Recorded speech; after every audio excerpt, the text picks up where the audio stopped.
بڕیارێکی قوبات تاڵەبانی جێگری سەرۆکی حکوومەتی هەرێم لەبارەی تاپۆکردنی 500 خان و لە سنووری شارەوانی چەمسەماڵ و شۆڕژ دەخرێتە بواری جێبەجێکردنەوە و بەو هەنگاوەش خزمەتگوزاریکی دیکە دەچێتە سەرکاروانی خزمەتگوزاریەکان کە بۆ دانیشتوانی قەزای چەمسەماڵ جێبەجێ دەکرێن.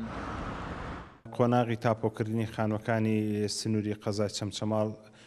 کە خۆی دەگرێت لە 500 خان و 400 خانووی هابیتاتە 100 خانوش ئەو خانوانن کە تاپۆیان نەبوو، بەڵام لەسەر بڕیاری بەڕێزکا قوبات تاڵەبانی ڕێکارە ئیداریەکانیان بە تەواوی گیراوەتە بەر دەستخۆشی بە سەرۆکاتی شارەوانی کە ئەمڕۆ بڕیار لیستەکە بگاتە دەست ئێمە و ئێمەش بەرزیکەینەوە بۆ نووسنگی بەڕێز جێگری سەرۆکی حکوومەت. دواوی بەڕێز قوبات تاڵەبانی جێگری سەرۆکی ئەنجومەنی وەزیران بڕیاریدا بە تاپۆکردنی خانۆ بێتاپۆکان لە سنووری شار و شارۆچەکاندا ئێمە وەکو شارەوانی چەمچەماڵ ئامادەکاریمان بۆ جێبەجێکردنی و بڕیارە کردووە و لیستی ناوی ئەو هاوڵاتیان و ئەو خانوانەمان ئامادە کردووە کە مەشمولن بەو بڕیارە لە سنووری ئێمە 100 خانوو مەشمول ئەبێت بە بڕیاری تاپۆکردن ئەو 100 خانۆ لیست و ناوەکانیان ئاڕاستەی سەرۆکاتی ئەنجومەنی وەزیران کراوە و چاوەڕوانی بڕیاری تاپۆکردنەکەین. ئەو هیوای ساڵانێکە بەشێک لە دانیشتوانی کوردستان لە چاوەڕوانی بەدیهاتنیدان کاویش تاپۆکردنی خانۆکانیانە لەلایەن قوبات تاڵەبانی دەچێتە بواری جێبەجێکردنەوە، هاوڵاتیانیش کە بڕیارەکە دەیانگرێتەوە ستایشی ئەو خزمەتە دەکەن. زۆر دەستخۆشی لە قوبات دەکەین تەبەن بۆ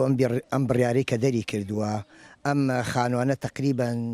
270 خانووە بێتاپۆی ئەم خانوانە. پێ خۆشحاڵین کە ئەو بڕیاری داوە، بەڵام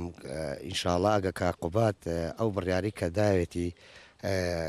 بۆمان سەهل بکاتەوە و ئەو بۆ بڕیارە شتێ پارەی کەمتر لەو خەڵکە بسەنێ ئەو خەڵکە گشتی ئێستا هەژارە و ئێمە زۆر سپاسی بەڕێز کا قوبات تاڵەبانێکین بۆم بڕیارێکە دەری کردووە لە ئێمڕۆ تەمەن خەڵکی جەماوەری هەموو کوردستان ئەم زۆر پێخۆش بووە ئەم قەرارەکە دەرکراوە لە قانجازی خاوەن شەهید و زیندانی سیاسیەکانە و لە ئێستا کە بە بڕیاری کا قوبات سواسی دەکەین کە بڕیاری داوە بە تاپۆکردنی ئەو خانوانە و هیوادارین زۆربەی هەندێک خانوو کەشمان ماوە هەر لە سنووری ئەو تەجاوزانەیە موافقەتی وانشمان بۆ بکرێت. چەمسەماڵێکێکە لە قەزا سەرەکیەکانی هەرێمی کوردستان کە ئیداری قەزاکە بە پایتەختی شەیدان و ئەنفال ناوزەدی کردووە لە ڕێبڕیارێکەوە کە جێگری سەرۆکی حکوومەت دەری کردووە 500 خانوو تاپۆ دەکرێن و بڕیارەکەش بە زوویی دەچێتە بواری جێبەجێکردنەوە. عومەر غەریب، کورسات نیوز، چەمسەماڵ.